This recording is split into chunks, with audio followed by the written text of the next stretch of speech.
Nkuko mubibona izi ni intwaro za FARDC na Loni ndetse na SADC nyuma yuko M23 yatangaje ko yamaze gufata umujyi wa Goma ndetse nawo mu minota mikeya iraza kuba yamaze kuhigarurira.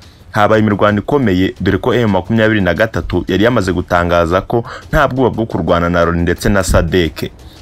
Nyuma y'ibitwaro bya kirimbuzi byagaragaye binyuzwa mu mujyi wa Goma, FARDC yereka abaturage ko ihari kandi ngibarindira umutekano. Ku munsi w'ejo kuwa kane mu gitondo nibwo guverineri wa Kivu y'Amajyaruguru Petero Chirimwami yagaragaye ari kumwe n'ingabo za FARDC mu gace ka Sake. Nkuko amakuru yari amaze iminsi abitangaza, yavuga ko M23 yamaze gufata uyu mujyi wa Sake ndetse bakanatangaza ko nta musirikare n'umwe yaba umukogomani cyangwa umurundi ukibarizwa muri aka gace. Umuyobozi w'intara ya Kivu y'Amajyaruguru General Major Petero Chirimwami yari yaje kugaragaza ko ari kumwe n'abaturage ndetse yaje azanye n'abasirikare be batembera muri uyu mujyi wa Sake byavugwaga ko wamaze kwigarurwa na M23. Ubwo yarimo yifata video zimwe twitwa selfie agaragaza ko aka gace abakongomani bakigafite kandi katarafatwa na M23 nkuko yari yabitangaje. Yahise araswa ndetse arapfa. Ibi bitangazwa ko yaje kwicwa na M23 bamuziza ko bari kumwemeza ko aka gace bamaze gukegukana. Nibwo hongeye kugaragara mu gitondo ndetse no ku mugoroba wo kuri uyu wa kane no mu gitondo cy'uyu wa gatanu ubwo hagaragaye ibitwaro bya kirimbuzi bya Loni ndetse na SADC bije kwifatanya na FARDC ndetse na Wazalendo mu kurwanya M23. Ibi biragaragaza ko bidatinze cyangwa se iyi mirwano itabayeho ngo M23 bayitsinde mu minota mikeya Goma yaba yamaze gufatwa na M23.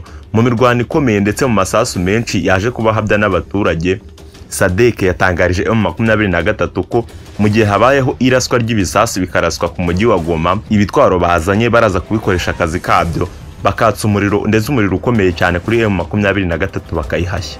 Ibi byose ndetse n'ibindi reka tuze tubirambure muri iki kiganiro. Ngiye mugiye kubana muri iki kiganiro ni Dizo, iyi na Ardo TV Rwanda, mbahaye ikaze. Nyuma y'uko izi ngabo za FARDC zirukanwe muri uyu mujyi wa Goma ndetse no mu mujyi wa Sake zaje kwitabaza MONUSCO cyangwa se ingabo za Loni ndetse n'umutwe w'abahashyi SADC ngo baze kwifatanya nabo mu kurwana na M23, nibwo hagaragaye intwaro z'aba bombi zinyura mu mujyi wa Goma. N'ibitwaro bya kirimbuzi byarimo binyuzwa muri uyu mujyi wa Sake ndetse no mu mujyi wa Goma ku isaha y'isa 5 n'igice ni ku manywa, ni kuri iki gitondo cyo kuri uyu wa kane ubwo hanyuzwagaho izi ntwaro za SADC ndetse na UN cyangwa se MONUSCO bije guhangana na M23. Nyuma y'uko hagaragaye imirwano itoroshye hagati ya FARDC na M23 barasana mu mujyi wa Goma ndetse hakongera kugaragara amashusho FARDC irimo ihunga birukanka bahunga bavaho M23 iri. M23 kaza ko bayigarurira umujyi wa Sake ndetse ikawufata wose. Ibyo M23 yavuganye na Loni ndetse n'igisirikare cya Kongo byavuganye ko nihagira imirwano iba nta kibazo M23 yiteguye kwirwanaho. Bivuze ngo nihagira imirwano iba iyo ari yo yose M23 yiteguye guhangana nabo kandi nibazana byo kurasana bararasana nta kibazo. Iyi ikaba ari intambara iteye ubwoba hagati ya M23 kuba hagiye kuzamo SADC ni ikintu gikomeye cyane ndetse hakazamo na MONUSCO nk'ingabo za UN. Tukibaza ngo umujyi wa Sake bigaragara ko wamaze gufatwa na M23 uraza kwigarurwa na FARDC gute? Twongera tukibaza ngo ko begeranye n'umujyi wa Goma bikaba bigiye kugaragara ko M23 nayo ishobora kuza gufata uyu mujyi wa Goma nawo ikayifata yombi, biragenda gute? Reka dutegereze iyi mirwano. Gusa nk'uko ibiganiro byakomeje kugaragaza ko hagati y'ibi bisirikare byombi byose byiteguye intambara kandi byiteguye nyuma yo kugaragaza ibisasu ndetse n'ibitwaro bya kirimbuzi birimo binyuzwa mu mujyi wa Goma, byagaragaje ko bidatinze haraba intambara kandi intambara ikomeye cyane. Imirwano iraza kuzamo ikurasana ndetse no gusunikana hagati ya M23 na FARDC.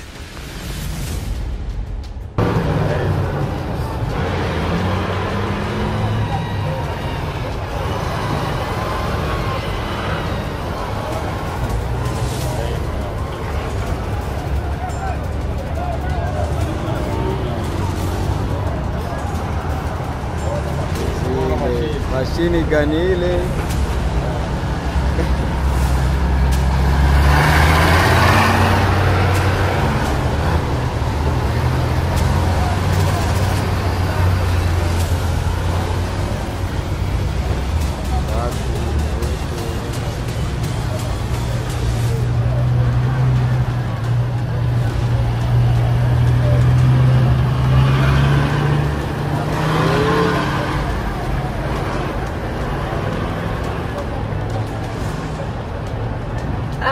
Nyazo kabisa. Sasa toka kwa shazukia nini? Kuna yaru megawi.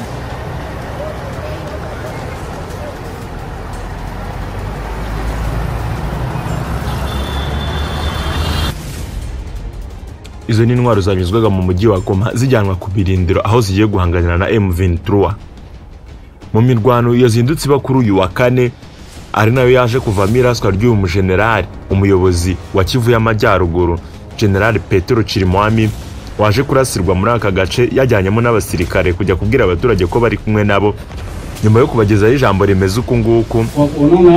Impamvu tuje kubonanira hano ni kugira ngo dukoreho igihuha kiriho kizenguruka ku mbuga nkoranyambaga kivuga ngo twebwe twahunze, twebwe ntabwo dushobora gusiga abaturage, turi kumwe mu bibazo no mu byiza, turakomeza kuba turi kumwe namwe.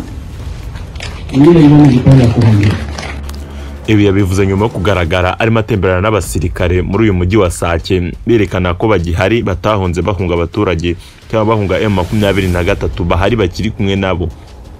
Mu gihe uyu mugabo yarimo yifata selfie cyangwa se video umuntu yifata ku giti cye nibwo yaje kubaraswa ndetse arapfa. Ibi nabyo byaje kuba intandaro y'imirwano ikameye iri gukomeza kuba muri Kongo, iri kuba hagati ya M23 ndetse na FARDC. Aha nibwo mu masaha 5 w'uyu munsi wo kuwa kane haje kuba hagaragara ibi bitwaro nyine nkuko twabibonye kare birimo binyuzwa mu mujyi wa Goma bya UN cyangwa se MONUSCO irimo irakomeza izana ndetse na SADC bije kurwana ni M23. Iyi mirwano iraza kwerekana umugabo uraza gutindira aka gace ka Sake ndetse n'umujyi wa Goma, dore ko ubu ngubu biri kuvugwa ko uyu mujyi wa Goma ndetse n'uwa Sake bifitwe mu maboko na M23 nk'uko iri kubigaragaza yerekana n'ibimenyetso nyuma yo kwica uyu mu afande cyangwa se mu general major Peter Chirimwami. Uyu wari umuyobozi wa Kongo y'Amajyaruguru. Umva kandi imirwano yarayibaye ibera mu mujyi wa Sake hafi neza y'umujyi wa Goma, dore uko byari byifashe ubwo imirwano yari mwiba hagati yo kurasana hagati ya M23 na FARDC.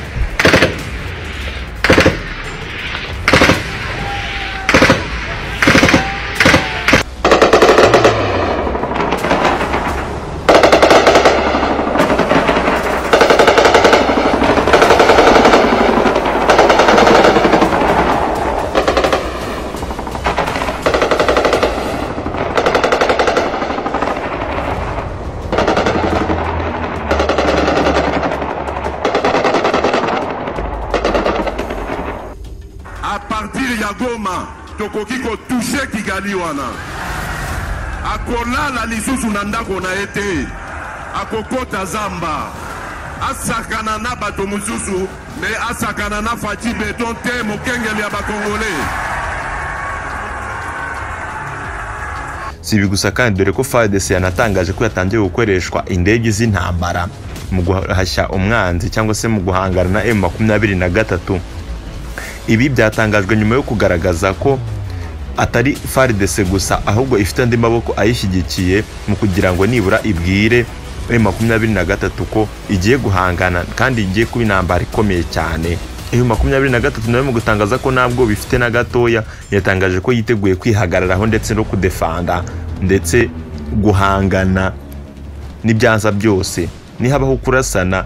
M23 yatangaje ko nayo yiteguye cyane rwose niko kunyuza ibitwaro nkuko twakomeje tubibona mu mujyi wa Goma kugira ngo batere ubwoba M23.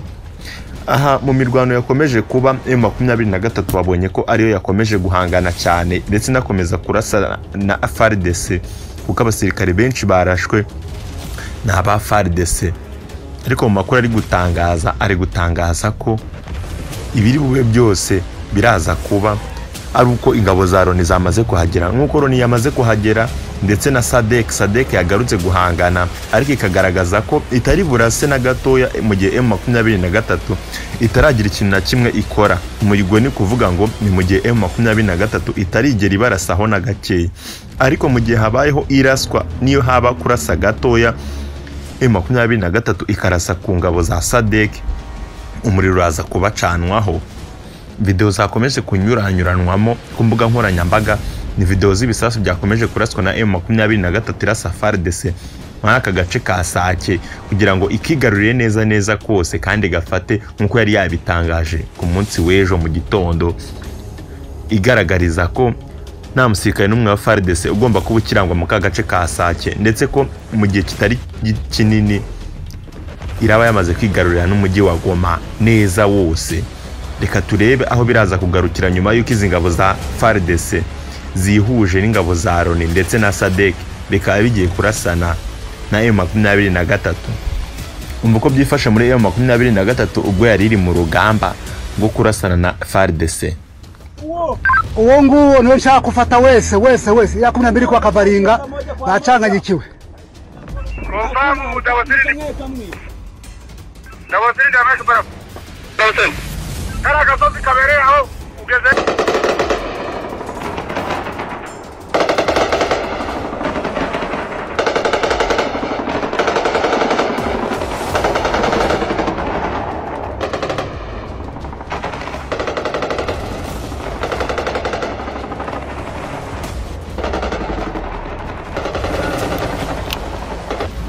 Intambara iri gukomeza gupfiramo abayobozi b'abaturage bigatangira gutuma nabo ubwabo bahangayika ndetse bakanagira ikibazo gikomeye cy'imibereho yabo, dore ko yari imirwano ibamo kurasana kwinshi, guturitswa kw'ibisasu kandi bikaba bigera ku baturage.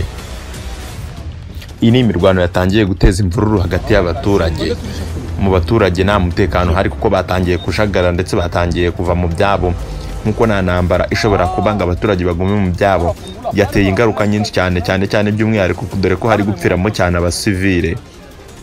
Aha ni nko kuvuga abaturage batangiye gukurwa aho bari batuye, hakubakwa ibirindiro by'abasirikare kugira ngo babashe guhangana na M23, ndetse na M23 igatangira kwimura abaturage ihashinga ibirindiro byayo kugira ngo ibashe guhangana na FARDC. Iyi mirwano iri kuzamo ndetse n'igisirikare cy'u Burundi cyane kuko nacyo cyaje gufasha FARDC.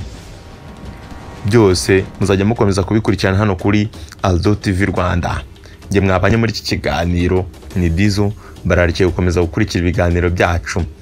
Wowe utarakora subscribe nusabye gukanda subscribe, like, share and comment kugira ngo ibiganiro nk'ibi bijye bikomeza bikugerereho ku gihe. Reka dukomeze dutegereze turebe uko iyi mirwano iraza kurangira. Ibindi byose murabisanga kuri Aldo TV Rwanda. Ndabashimiye.